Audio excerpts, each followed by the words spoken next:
So my question for you, our panelists, is what are the biggest challenges that you face in making sure that that customer experience ecosystem is healthy and people in different departments from legal to HR to marketing are working together in a coordinated fashion to serve your customers and your business objectives? Every employee in the company realizes that we have a relatively small space that we sell into, and if we don't create that excellent customer experience, we lose a customer, but probably we also lose 20 customers around that. So it's really important to create that atmosphere.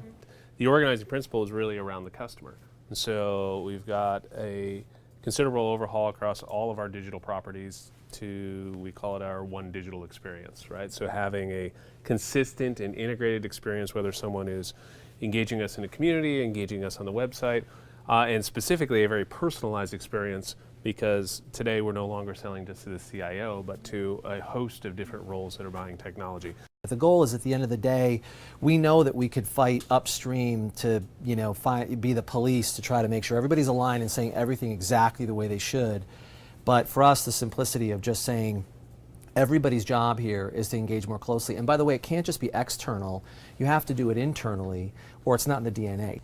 A lot of the way the organization is oriented, it's like there's not one big silver bullet. No one's actually looking for a silver bullet. Everyone's looking for their bullet in their sandbox to make it better. As we move to more of this customer experience culture, this customer adoption approach, one of the key learnings that was surprising to us is that customers don't expect everything to be perfect, right? Particularly not in the software world. They expect there'll be bugs, it's how you react to that. In a cloud model where you're rolling iterative innovations out on a quarterly basis.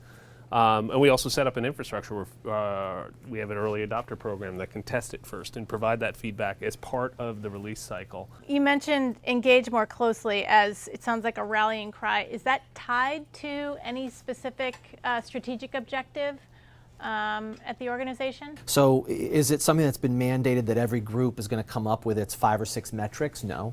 But is it pretty well understood across the board that when we do things, one of the first things we have to think of is how are we going to increase the engagement versus are we moving towards engagement or away from it? And let's do more things that move us towards.